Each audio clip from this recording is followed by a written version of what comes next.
Bueno, muy buenas noches a todos. Dios los bendiga. Nuevamente les deseamos que estén pasando un muy buen día. Le damos toda la gloria y la honra al Señor por permitirnos compartir de este momento, de este tiempo, para su gloria eterna. Ahí donde tú estás, amado hermano, por favor, si puedes inclinar tu rostro, si puedes en este momento cerrar tus ojos sin exponerte, pero sobre todo abriendo tu corazón, vamos a disponer de este hermoso y precioso instante. Vamos a pedirle al Señor que en su misericordia sea su Espíritu Santo en cada uno de nosotros, socorriéndonos y brindándonos de su presencia. Amado Dios, amado Padre Celestial, Señor Todopoderoso, te damos gracias, Señor, por esta noche tan magnífica, tan preciosa que nos estás permitiendo tener. Gracias, Señor, por el día que hemos podido pasar, Señor. Gracias, Padre Celestial, porque tú nos has resguardado, Señor. Nos has resguardado del frío, de la lluvia, del sol, de la intemperie, Señor, de los peligros de la calle, Señor, del coronavirus o de pronto, Señor, de haber tenido algún accidente. Gracias, Padre Celestial, por todo lo que has hecho, Señor. Gracias por tu bondad, por tu magnificencia, Señor. A ti, solo a ti, Papito Dios, nos encomendamos. Solamente podemos ir a ti, Señor, en búsqueda de verdad, del camino y de la vida que eres tú, mi Señor Jesucristo. Tú, Señor, eres quien dispone de nuestras vidas. Tú eres quien dispone de este tiempo, Señor. Por eso, en honor a ti, Señor, dedicamos todo nuestro ser para tu gloria y tu honra, Señor. Que en este momento, Padre Celestial, no sea yo quien disponga mi hablar, Señor, no, sino que sea tu Santo Espíritu quien nos edifique, quien nos exhorte, Señor, quien nos lleve, Papito Dios, a la consolación, al arrepentimiento, Padre Celestial. Gracias, Señor, por la vida de mis hermanos. Gracias porque muchos con dificultades, Señor, con problemas, con tristeza en su corazón, dedican un tiempo para ti, Señor, no para el hombre, sino para ti, mi amado Dios. Gracias y mil gracias por este grupo tan hermoso que has permitido mantener en más de año y medio, Señor. Y toda la gloria y toda la honra es para ti y para mis hermanos que han sido, Señor, los que han permitido que este grupo hasta el día de hoy se mantenga, Señor. Yo me hago a un lado nuevamente con temor y temblor, Señor, y dejo que sea tu Espíritu Santo quien dirija esta reunión. En el nombre de Cristo Jesús, nuestro Señor eterno. Amén y amén. Bueno, amados hermanos, es un gran placer para mí contar con la oportunidad de poder estar acá nuevamente compartiendo un poco de la palabra de Dios y de sus enseñanzas y de lo que Él me ha permitido pues aprender a medida que nos hemos inmerso en el estudio de la palabra. Hemos venido tocando unos temas muy importantes. El tema que estamos tratando es el tema de la culpa. Vimos en nuestra enseñanza anterior lo importante que es el entender todo el contexto a lo que se refiere cuando hablamos de la culpa. Veíamos que la culpa es una falta o un delito que comete una persona de forma voluntaria, pero que adicional a eso también es visto por la responsabilidad o la causa misma de cuando una persona actúa de una forma negativa o perjudicial, ¿cierto? Ya sea hacia otra persona o sea hacia una cosa. Esa es como la definición que entendíamos del mundo. También hablábamos que una parte de la psicología se refiere a la culpa como un sentimiento desagradable que nace del señalamiento, de la sanción o de cuando se siente la persona acusada por una conducta que no es como lo que la sociedad tiene permitido en su moralidad o en su ética, ¿cierto? O sea, en el día a día. Pero entendíamos que desde el punto de vista bíblico, la culpa va mucho más allá. Veíamos, citábamos Isaías 59, los versículos del 1 al 3, y llegábamos a entender que la culpa desde el punto de vista de la responsabilidad, nosotros como creyentes, está dada en la iniquidad, porque cuando nosotros somos inicuos referente al Señor, cuando actuamos con maldad, cuando actuamos con impiedad, pues se produce la culpa. ¿Por qué? Porque estamos ofendiendo a Dios mismo. Estamos pecando contra Dios. Entendíamos que pecar significa errar, ¿sí? Entonces, cuando nosotros erramos, cuando nos equivocamos frente a la voluntad de Dios y lo que Él quiere con nosotros, pues se genera en el individuo, en el creyente o hasta en el mismo no creyente un sentimiento de culpa.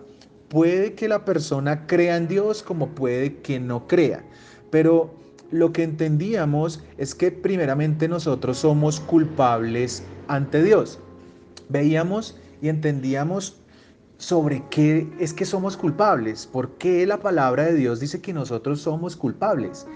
Y entendíamos en Primera de Corintios, en el capítulo 15, en los versículos 21 y 22, que la muerte como tal había entrado por un hombre, ¿cierto? Ese hombre era Adán, ¿sí? Pero que así como la muerte entró por un hombre, que es Adán, eh, la resurrección de los muertos, o sea, la vivificación de esa muerte, pues también entró por otro hombre, que es el Señor Jesucristo. Hoy vamos a entrelazar estos dos conceptos, pero para lo que veíamos anteriormente entendíamos que debido al pecado que cometió Adán de desobedecer la voluntad de Dios, pues la consecuencia por este pecado había sido la muerte y que esto había sido heredado a cada uno de nosotros. ¿Por qué? Porque nosotros venimos de Adán. Sencillamente por eso. Yo tengo una bebé de 5 meses y ella podríamos decir que en primera instancia no es culpable de nada. ¿Qué puede hacer un bebé? ¿O qué pudo haber hecho? Bueno, desde el punto de vista bíblico, sí, el solo hecho de haber nacido ya la hace culpable de ese pecado que se le heredó por parte de Adán hace ya miles de años. Pero entendiendo esto, veíamos que muchas personas hay veces pueden decir que ellos no entran dentro de este conjunto que describe la Biblia, que no son pecadores o que sencillamente no son culpables de nada, que ellos no creen en eso. Y la palabra también nos dice que el que diga que no es pecador, el que diga que no se equivoca, está también diciéndole a Dios mismo que es un mentiroso. Porque la palabra de Dios dice que no hay justo ni uno solo, eso dice el libro de Romanos. Pero Primera de Juan, capítulo 1, versículos del 8 al 10, nos dice a nosotros textualmente que si decimos que no tenemos pecado, nos engañamos a nosotros mismos y la verdad no está en nosotros. Si confesamos nuestros pecados, aquí está la otra parte, Él es fiel y justo para perdonar nuestros pecados y limpiarnos de toda maldad. Pero el versículo 10 dice, si decimos que no hemos pecado, le hacemos a Él, o sea, a Dios, mentiroso, y su palabra no está en nosotros. Entonces, una persona que diga que está libre de pecado, que no comete errores, pues básicamente está tratando de mentiroso a Dios y la verdad no está en él. O sea, Cristo no está en su corazón. Porque cuando nosotros tenemos a Cristo en nuestro corazón, reconocemos que todo lo que Él nos da es por su gracia y por su misericordia, porque efectivamente sí somos culpables, algo hemos hecho. Veíamos en la enseñanza pasada 4 puntos importantes. El primero es que nosotros somos culpables de ¿qué? De infidelidad. Nosotros somos infieles ante Dios. Nosotros hemos visto el poder, la misericordia y todo lo que hace Dios día a día, pero muchas veces le damos el primer lugar a otras situaciones, ¿cierto? Ya sea nuestra esposa o esposo, nuestros hijos, nuestro trabajo, el juego, la televisión, el dinero. hasta el mismo pastor, el líder, ¿sí? Y todo lo que le quite el primer lugar a Dios es llamado idolatría. Y veíamos que esta infidelidad nos hace culpables ante Dios porque lo que Dios quiere es que nosotros lo pongamos a Él siempre de primero. Por eso es tan importante lo que Dios puso en el corazón de nuestro hermano Alexander, en donde él está siendo guiado por el Espíritu Santo estas oraciones en la mañana, porque la palabra de Dios nos invita a nosotros a buscarlo de madrugada, de mañana, de día, de tarde. Claro, eso no quiere decir, por ejemplo, para los que trabajan o los que trabajamos, mientras que yo estoy trabajando, entonces espere, venga, porque voy a gastarme 2, 3 horas a leerme la Biblia, a escuchar una oración del pastor Pepito Pérez o de la iglesia en la que me congrego, porque pues como tengo que darle el primer lugar a Dios. No, eso no me dice la palabra. Hay que tener mucho cuidado, porque eso no es lo que debemos hacer. Por eso debemos buscar de madrugada al Señor, porque las otras horas del día el Señor también nos dice en su palabra que el que no trabaje, que no coma. Entonces no podemos justificar una cosa con la otra. Es muy importante. Veíamos que esta parte de la infidelidad nos lleva a un segundo ítem o variable o causal de culpabilidad ante Dios. ¿Y cuál es? La desobediencia. Como yo soy infiel, pues claramente estoy desobedeciéndole a Dios. Entonces en Levítico 5:17 veíamos que la palabra de Dios nos dice que si una persona pecare o hiciera alguna falta ante los mandamientos que Jehová, que Dios nos ha dado, pues aún si así diga que no sabía que estaba mal, ante los ojos de Dios es culpable y llevará su pecado. Entonces, la persona que diga es que yo no conozco la Biblia y entonces, pues como yo no la conozco, a mí no me aplica lo que dice ahí, está mal, porque la Biblia está ahí. Otra cosa es que tú no la quieres leer. Es como cuando en la sociedad tú te pasas un semáforo en rojo y tú vas en tu carro y tú dices, no, pero señor policía de tránsito, ¿usted por qué me va a multar si es que yo no sabía que pasarse un semáforo en rojo era una infracción? Pues él va a decir, puede que usted no lo sepa, pero está en la norma, es la ley. Entonces, eso no lo exime de la responsabilidad. Eso mismo pasa con nosotros. Estarán los que nunca han cogido la Biblia, pero cuando tenga que presentarse ante Dios, no va a importar. Su juzgamiento va a ser con base a lo que Dios les dio. Ahora veíamos también que el rebelarse ante Dios es una de las terceras variables o causales de culpabilidad. Entonces, si yo soy desobediente, si yo soy infiel, pues claramente me rebelo ante Dios. Y cuando yo me rebelo ante Dios, pues Dios me tiene que disciplinar. Entonces a muchos no nos gusta cuando Dios nos está disciplinando, pero resulta que es la única manera en que nosotros podemos cambiar nuestro camino. Ahora, no somos nosotros, es Dios mismo, el Espíritu Santo. Pongámonos en el ejemplo de nosotros como padres.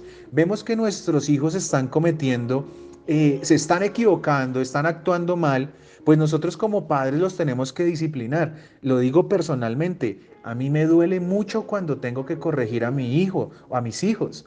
Es muy, muy difícil, uno sufre. Hay momentos en que es necesario corregirlos con la varita que nombra la palabra. Y la varita puede ser una palmada, sí, puede ser un regaño, y uno sufre.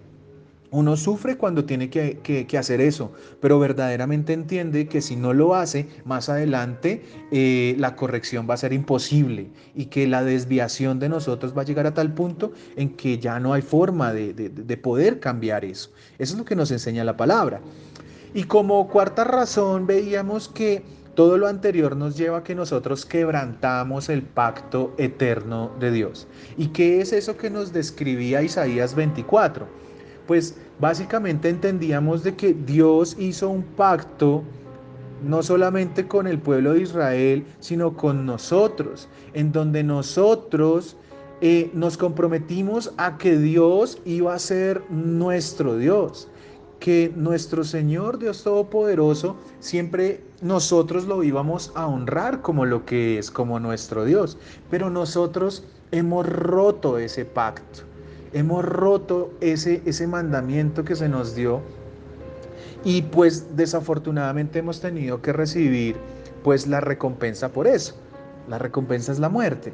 Pero veíamos que Dios en su misericordia, Él planeó un camino para que las personas que verdaderamente buscáramos de Él de corazón, pues pudiéramos resarcir de alguna manera, no nosotros, sino por medio del camino, eh, todo lo que habíamos hecho mal. Veíamos también un pasaje muy importante en Romanos 1, de los versículos 18 al 32. Claramente no lo puedo leer, eso está en la enseñanza anterior y con ese pasaje cerramos la primera parte de esta enseñanza, en donde el apóstol Pablo nos muestra tácitamente de que nosotros somos culpables, de que el hombre es culpable de pecar ante Dios. Veíamos unos pecados terribles que condenaba a Dios, en donde no había ni uno solo que se pudiera justificar delante de Dios, de que todo lo que nosotros llevamos en nuestro pensamiento, en nuestro corazón, en nuestro día a día, nos lleva a cometer cosas que Dios aborrece, totalmente lo aborrece. Y es muy importante pues poder entender este contexto para poder evaluar y decir, bueno, yo de verdad sí soy culpable ante Dios o estoy limpio o no tengo nada por qué pedirle perdón al Señor. Entonces, hoy vamos a continuar y a terminar con la ayuda del amado Espíritu Santo para poder entender este tema en lo general sobre la culpa.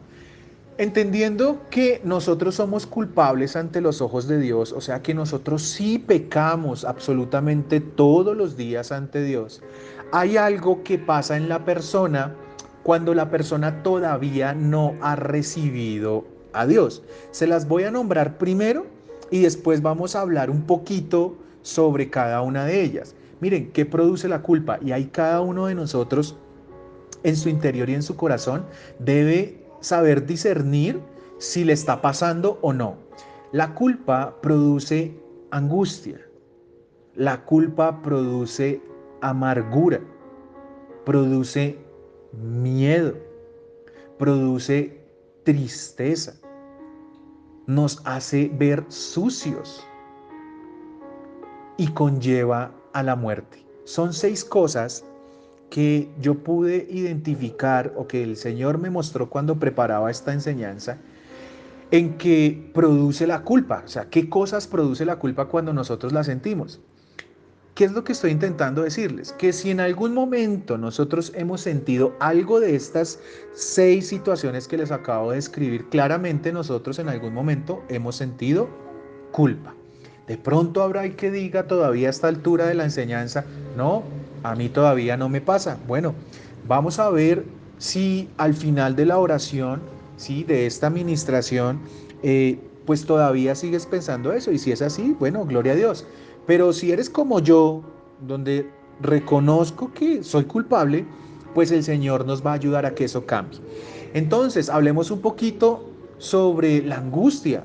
¿La palabra de Dios me habla sobre esto? Sí. Por ejemplo, en Génesis, en el capítulo 42, en el versículo 21, vemos cómo los hermanos de José experimentan la angustia después de que se han dado cuenta del grave error que cometieron haciendo sufrir a su hermano. Vamos a leerlo, dice Génesis 42, versículo 21.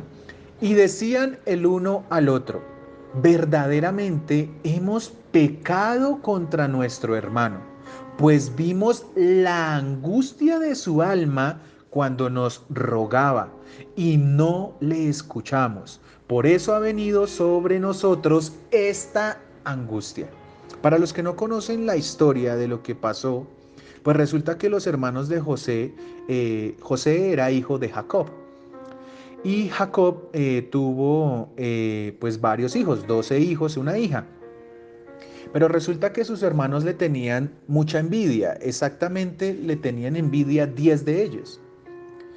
Pero resulta que estos hermanos lo que hicieron fue intentar matarlo, no pudieron, entonces al final terminaron vendiéndolo.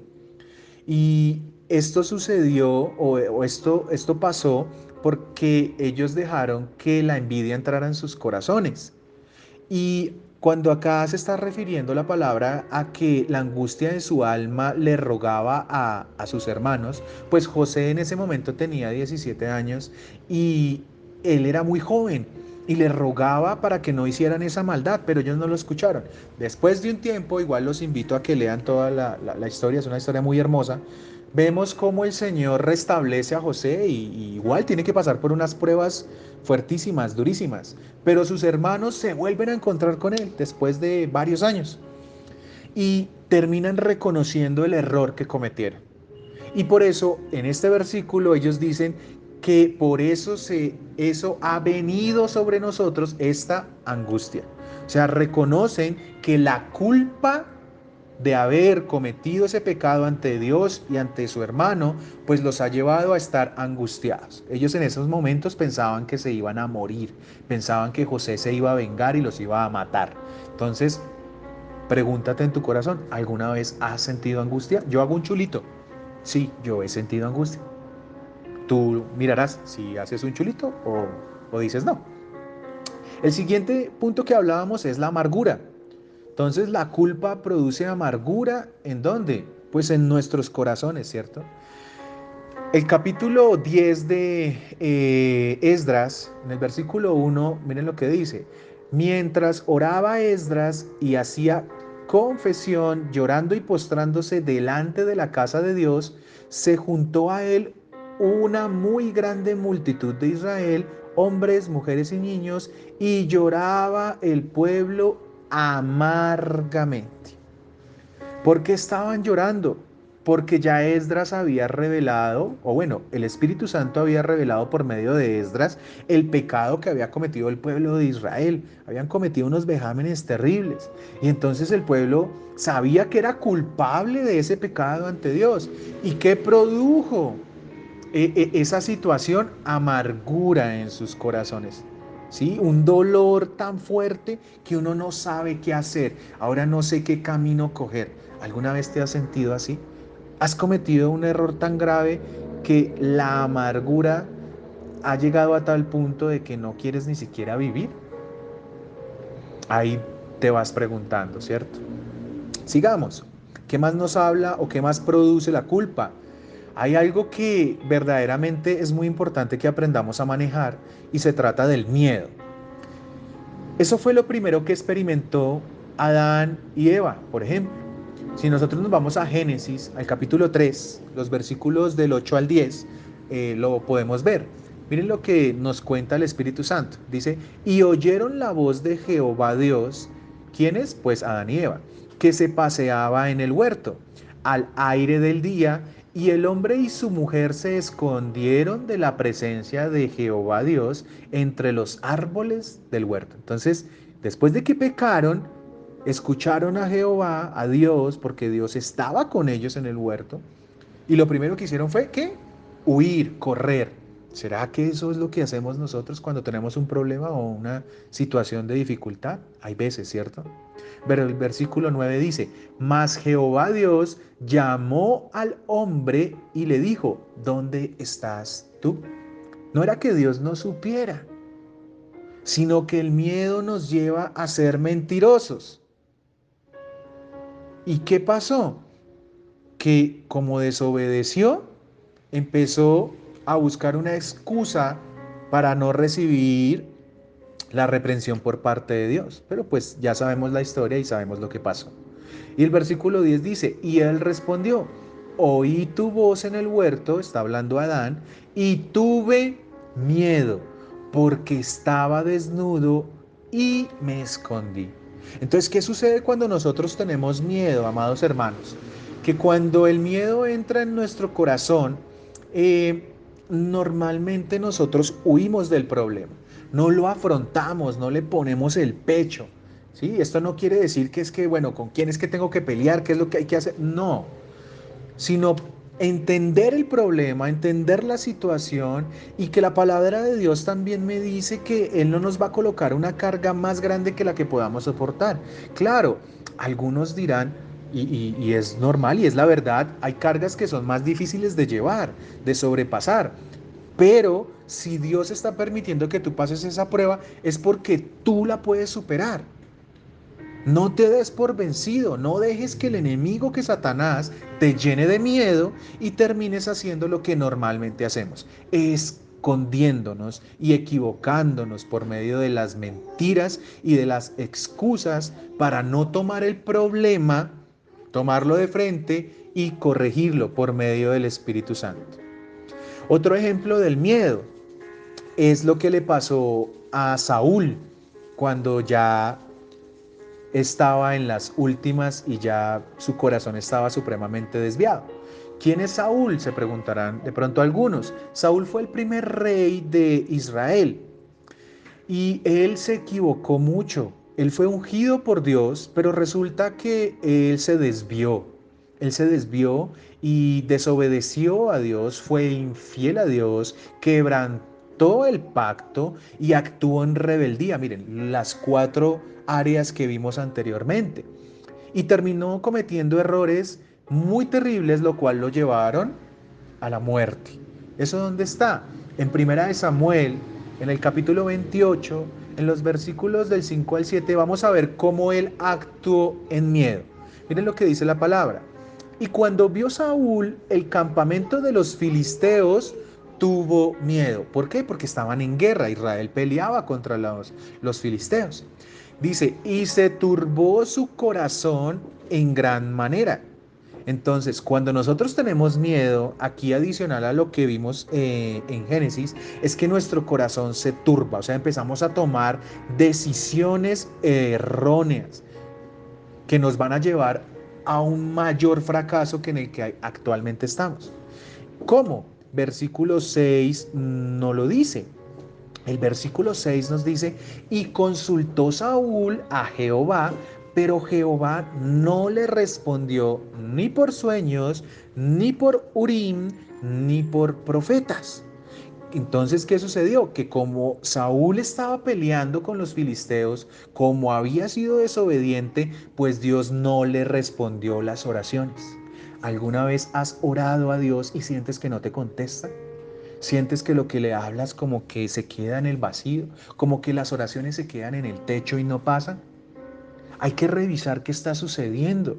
¿Por qué Dios está en silencio? No es que no te escuche, está en silencio. Y esa es una forma en que Él responde.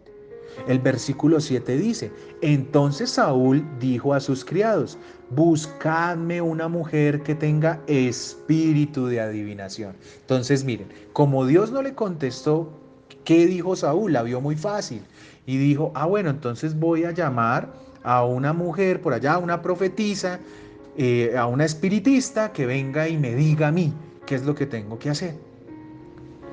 Un error gravísimo porque la Biblia condena todo lo que tiene que ver con el tarot, con la hechicería, con la lectura de cartas, con la adivinación. Pero miren lo que le dijo Saúl, dice, para que yo vaya a ella y por medio de ella pregunte.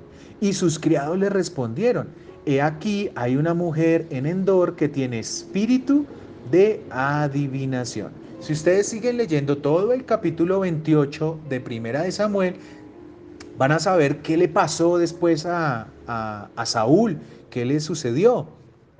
Por el tiempo no lo podemos leer, es un tema muy importante, pero vemos que el miedo que tuvo Saúl, el primer rey de Israel, lo llevó a cometer muchos errores, como lo dice la palabra y lo acabamos de leer, a tal manera que se turbó su corazón, se desvió totalmente.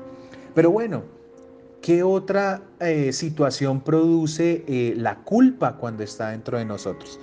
Vimos la angustia, vimos la amargura, acabamos de ver el miedo y algo que nos sucede muy a menudo y es la tristeza. Cuando nosotros sentimos culpa en nuestro corazón, la tristeza nos embarga. Y esto es muy difícil. Miren, hay un pasaje en la Biblia, normalmente nosotros le damos muy duro a Pedro, pero somos muy duros con él, pero no nos damos cuenta, hay veces que nosotros actuamos muchas veces peor que lo que él actuó. El Evangelio de Marcos, el capítulo 14, en los versículos 66 al 72, nos describen lo que hizo Pedro y lo que surgió en él después de haber hecho lo que hizo. Vamos a leerlo para entender un poco. Estando Pedro abajo en el patio, vino una de las criadas del sumo sacerdote. Y cuando vio a Pedro que se calentaba mirándole, dijo: ¿Tú también estabas con Jesús el Nazareno? Mas él negó, diciendo: No le conozco, ni sé lo que dices. Y salió a la entrada y cantó el gallo. Y la criada, viéndole otra vez, comenzó a decir a los que estaban allí: Este es de ellos. Pero él negó otra vez. Y poco después, los que estaban allí dijeron otra vez a Pedro: Verdaderamente tú eres de ellos, porque eres Galileo, y tu manera de hablar es semejante a la de ellos. Entonces él comenzó a maldecir y a jurar. Oigan, miren los pecados que cometió Pedro. Maldijo y juró y dijo: No conozco a este hombre de quien habláis. Negó al Señor Jesús por tercera vez. Y el gallo cantó la segunda vez. Entonces Pedro se acordó de las palabras de Jesús que le había dicho: Antes que el gallo cante dos veces, me negarás tres veces. Y pensando en esto, lloraba. Entonces, como vemos, aquí nos damos cuenta que el miedo, la angustia, ¿sí?, la amargura, pues nos llevan a cometer errores y a equivocarnos muchas veces, que fue lo que le pasó a Pedro. Pedro se equivocó, negó al Señor Jesús. Y muchos a primera instancia podemos decir: pero es que la palabra y el mismo Señor Jesucristo dice que si nosotros lo negamos, Él también nos negará ante el Padre. Entonces, ¿qué pasó? ¿Qué pasó con Pedro? ¿Por qué Pedro fue uno de los apóstoles más usados por el Señor? El primero en predicar la palabra, después de Pentecostés. Ahorita lo vamos a entender mejor.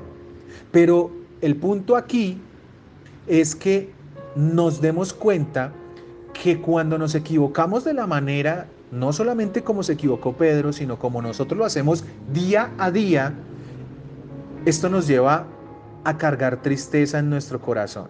Entonces vete preguntando: ¿actualmente tienes tristeza en tu corazón? ¿Actualmente no sabes cómo manejarlo? ¿El miedo te está llevando a tomar malas decisiones? ¿La amargura te invade? ¿La angustia haces que cada vez tomes más malas decisiones? ¿No tienes con qué pagar el arriendo? ¿No tienes con qué pagar los servicios? ¿No tienes con qué pagar las tarjetas? ¿No tienes con qué pagar el colegio de tus hijos? ¿No tienes con qué comer? ¿No tienes? Vamos a ver en quién tenemos que poner todas estas cargas, porque el enemigo nos quiere sobrellevar de eso. Pero el Señor dice: venid a mí todos los trabajados y los cargados, que yo os haré descansar. Sigamos con las dos últimas situaciones que producen la culpa.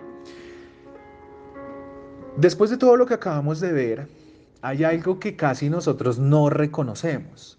Es difícil, la verdad, de reconocer, porque nos toca el ego y se llama la suciedad.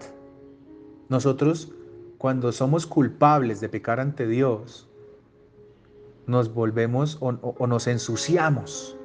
Eso lo dice Jeremías 2:22. Dice: aunque te laves con lejia y amontones jabón sobre ti, la mancha de tu pecado permanecerá aún delante de mí, dijo Jehová el Señor. Miren, muchas veces nosotros creemos que eso, pecar, cuando pecamos o nos equivocamos, eso no pasa nada, que al fin y al cabo todos nos equivocamos, que eso no le pongamos cuidado. No, el Señor nos invita a que todos los días nos postremos ante sus pies en oración y reconozcamos que nos hemos equivocado en algo, que nos hemos ensuciado nuestras vestiduras. Así seamos creyentes, así sea el pastor, más pastor, el que sea, se ha equivocado, algo malo ha hecho durante el día, con toda seguridad. Pero entonces, ¿qué quiere el Señor? Que reconozcamos que nos hemos ensuciado para que Él nos pueda limpiar, porque de resto, ¿cómo nos vamos a limpiar si creemos que no estamos sucios? No tiene sentido, ¿cierto? Y vamos con el último punto respecto a qué es lo que produce la culpa. Y resulta que la culpa, amados hermanos, y para los que no creen, pues déjenme decirles que es la muerte. La culpa nos puede llevar a la muerte. ¿Y cómo? Mateo capítulo 27 del 3 al 5 nos dice: entonces Judas, el que le había entregado, viendo que era condenado, devolvió arrepentido las 30 piezas de plata a los principales sacerdotes y a los ancianos, diciendo: yo he pecado entregando sangre inocente. Mas ellos dijeron: ¿qué nos importa a nosotros? Allá tú. Y arrojando las piezas de plata en el templo, salió y fue y se ahorcó. Entonces, miren, amados hermanos, cuando nosotros dejamos que la culpa invada nuestro corazón, el, el camino o el resultado al que estamos siendo guiados es a la muerte. En algunas ocasiones el suicidio, como lo hemos hablado en otras de las enseñanzas, ¿sí? Otros sencillamente les ocurre un accidente y pierden su vida o se las quitan. Pero al final el resultado es la muerte. Y no es que tengamos que tenerle miedo a la muerte, sino que ¿qué sucede si yo me muero hoy y yo todavía no me he puesto a cuentas con Dios? Si yo todavía no he restablecido mi relación, si yo no le he pedido perdón, si yo no he sido renovado, ¿a dónde voy a ir? Créelo o no lo creas, eso es lo que va a pasar. Hay dos sitios: o te vas al cielo o te vas al infierno. Eso es lo que nos enseña la palabra. Pero aquí la idea no es condenar. Eso no es lo que estamos buscando, ni juzgar ni señalar, sino que por medio del Espíritu Santo seamos edificados, seamos regenerados para la obra de Cristo.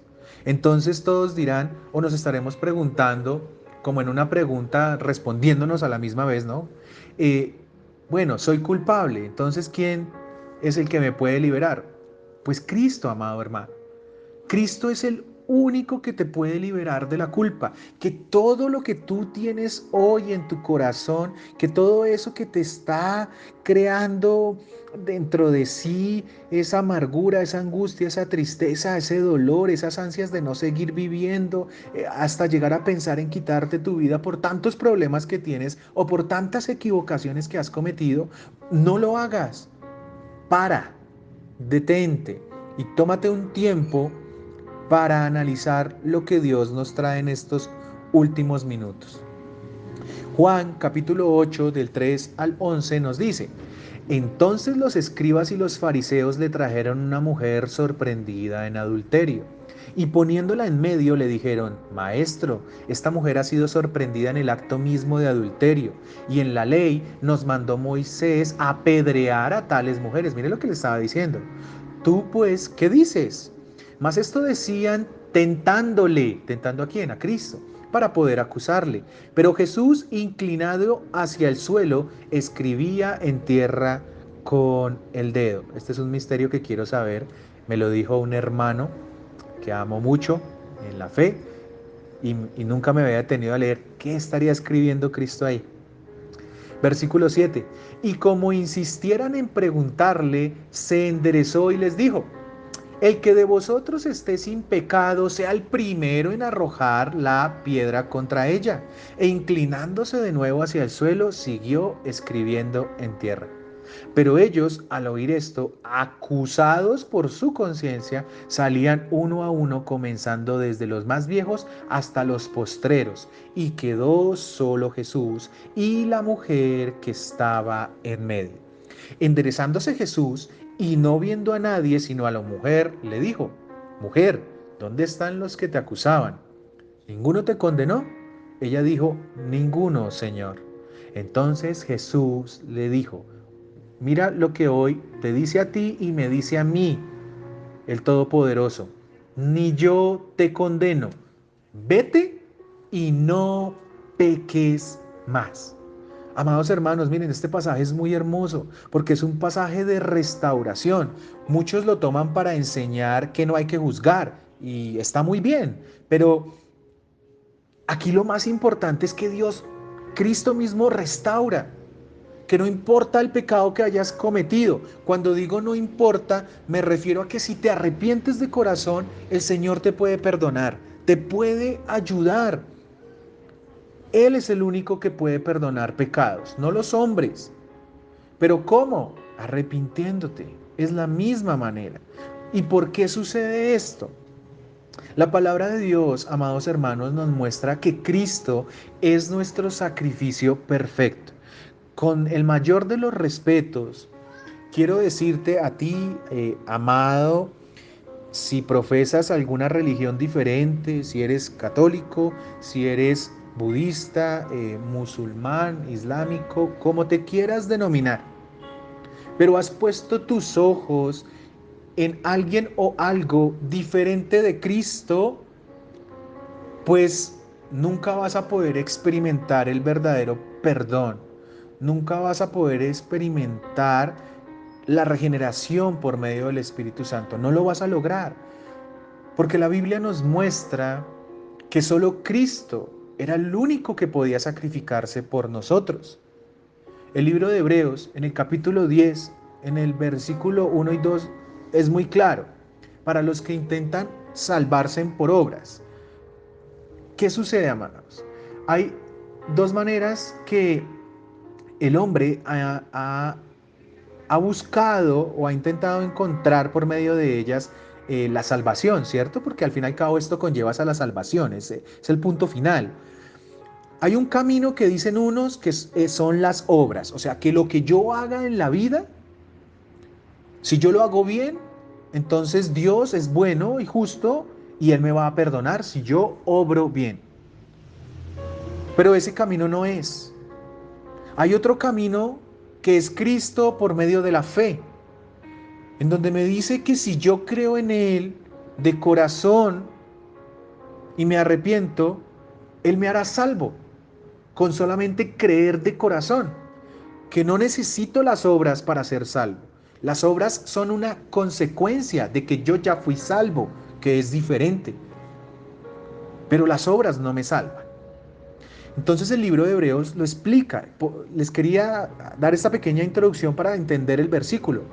Dice Hebreos 10 del 1 al 2, la ley era solo una imagen borrosa de las bendiciones que llegarían en el futuro. ¿Por qué está hablando de la ley? Porque los israelitas creían que cumpliendo la ley, o sea, por medio de su mismo esfuerzo, de sus obras, iban a ser salvos, pero ninguno se salvó.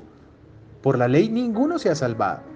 Sigue el versículo, la ley no es la verdadera bendición porque exige a la gente que ofrezca los mismos sacrificios todos los años. ¿Qué pasaba? Que los israelitas todos los años tenían que dar un sacrificio, lo hacía el sumo sacerdote y esta persona se encargaba de presentarla ante Dios por todos los pecados que había cometido, pero lo hacía año tras año, tras año, tras año, tras año. O sea, verdaderamente no había sido salva. Era una imagen de qué? De lo que vino a ser el Señor Jesucristo. Sigue el versículo. Los que se acercan a ofrecer culto a Dios siguen ofreciendo esos sacrificios, pero la ley jamás puede hacerlos perfectos. Si la ley lo pudiera hacer, entonces ya estarían limpios, no se sentirían culpables y sus pecados y sus sacrificios ya hubieran dejado de ofrecerse. Entonces, ¿cómo fue que se interrumpió esa matazón de animales? Con Cristo, porque Cristo fue el Cordero inmolado. Él fue el que se sacrificó por ti y por mí. ¿Para qué? Para el perdón de los pecados, para borrar esa culpa. Él es el único. No es la Virgen María, ni las 10.000 vírgenes que hay, ni los 800.000 santos que hay, ni la persona, ni los caminos, ni Buda, ni Mahoma. No lo es. No lo es. Y lo digo con mucho respeto y no ofendo, no quiero ofender a las personas, ni mucho menos, pero es mi obligación mostrarles lo que verdaderamente es, que es la palabra de Dios. No es ponerle una vela a un muerto para que interceda ante mí en el cielo supuestamente o en el purgatorio, para que a mí me vaya bien. No, el libro de Hebreos también me muestra que Cristo es el único que intercede ante el Padre de día y de noche. Por eso Él es nuestro sumo sacerdote. No hay otra manera de que podamos ser limpios, ¿sí? Ni otra persona, solamente Cristo. Entonces, para culminar nuestro estudio, tendremos que hacernos la siguiente pregunta, y es, ¿cómo se borra nuestra culpa? Sí, listo, ya entendimos que somos culpables, reconozco en mi corazón, pero ¿cómo lo hago? ¿Qué debo hacer? No lo sé. Bueno, hoy el Espíritu Santo nos va a dar unos ejemplos cortos de que si nosotros colocamos eh, nuestra fe en Cristo y reconocemos nuestra culpa ante Él nos va a perdonar. Traigo 3 ejemplos rápidamente. El primero está en Esdras, en el capítulo 9, en los versículos 13 al 15. Mas después de todo lo que nos ha sobrevenido a causa de nuestras malas obras, está hablando Esdras, y a causa de nuestro gran pecado, miren cómo reconoce las malas obras y el pecado, ya que tú, Dios nuestro, no nos has castigado de acuerdo con nuestras iniquidades y nos diste un remanente como este. ¿Hemos de volver a infringir tus mandamientos y a emparentar con pueblos que cometen estas abominaciones?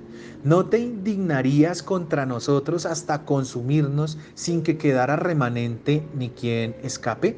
Oh Jehová, Dios de Israel, tú eres justo, puesto que hemos quedado un remanente que ha escapado, como en este día. Henos aquí delante de ti en nuestros delitos, porque no es posible estar en tu presencia a causa de esto. Amados hermanos, aquí vemos cómo Esdras reconoce el pecado del pueblo. Reconoce que se ha equivocado, es lo que tenemos que hacer tú y yo hoy. Reconocer que nos hemos equivocado, que hemos pecado ante Dios, que no merecemos su misericordia, que debemos pedirle que nuestro corazón sea un corazón contrito y humillado hacia Él. Esto no se hace de otra manera. Si la soberbia está dentro de nosotros, nunca lo vamos a aceptar. ¿Pero para qué? Porque el Señor escogió un remanente. Y si tú estás escuchando esta oración hoy, es porque tú has sido llamado para ser parte de ese remanente. Pero tú eres quien escoge. El Señor te muestra hasta dónde es, pero no te obliga a pasar la puerta. Por eso Él dice, yo soy la puerta. ¿Sí? El que en mí cruzare hallará pastos. Pero ¿qué sucede? Que si no pasamos, si no lo decidimos, pues no va a cambiar absolutamente nada. Esto fue un ejemplo del pueblo, pero miren que no fue el único que nos dio un ejemplo de arrepentimiento, de reconocer nuestra culpa. En Lucas 5:8, Pedro nos muestra cómo él lo hizo. Viendo esto, Simón Pedro cayó de rodillas ante Jesús diciendo, apártate de mí, Señor, porque soy hombre pecador. Adicional a lo anterior que nos explicó Esdras, mira cómo Pedro dice que cayó de rodillas ante Dios, diciéndole que qué, que por favor se aparte, que no es digno de estar en la presencia de Dios, porque él reconoce que es un pecador. Ahora, ¿Dios lo rechazó? ¿Cristo lo rechazó? No, todo lo contrario. Sabía que era pecador y lo acogió en su seno. ¿Quién más nos da un ejemplo grandísimo de esto? Pablo. En 1 Corintios capítulo 15 versículo 9 él lo reconoce, porque yo soy el más pequeño de los apóstoles, que no soy digno de ser llamado apóstol, porque perseguí a la iglesia de Dios. Miren, lo que llegaron a hacer estos hombres fue gravísimo. Pablo mató a los que hacían parte del pueblo de Cristo. Pero ¿qué hizo Dios? Lo restauró. Entonces, si, y lo coloco entre comillas, si Pablo, siendo un asesino, Dios lo usó como lo usó, ¿por qué no te puede usar a ti y a mí? ¿Por qué no? Y todo esto nos conlleva a que no solamente basta que yo reconozca mi culpa, sino que me arrepienta de corazón. Y con esto termino, amado hermano. Segunda de Corintios 7:10. Debemos arrepentirnos de corazón, porque la tristeza que es según Dios produce arrepentimiento para salvación, de que no hay que arrepentirse, pero la tristeza del mundo produce muerte. ¿Qué nos está diciendo el apóstol? Nos está diciendo que hay una tristeza que está en tu corazón, pero esa tristeza es de arrepentimiento. Que hoy el Señor Todopoderoso quiere que tú y yo nos arrepintamos. Por eso, amado hermano, si tú lo deseas y si nace en tu corazón, vamos a hacer esta pequeña oración. Señor Dios Todopoderoso, reconozco, Señor, que soy un pecador. Reconozco, Señor, que no soy digno, Padre Celestial, de tus bendiciones. No soy digno de que entres a mi casa, Señor mío.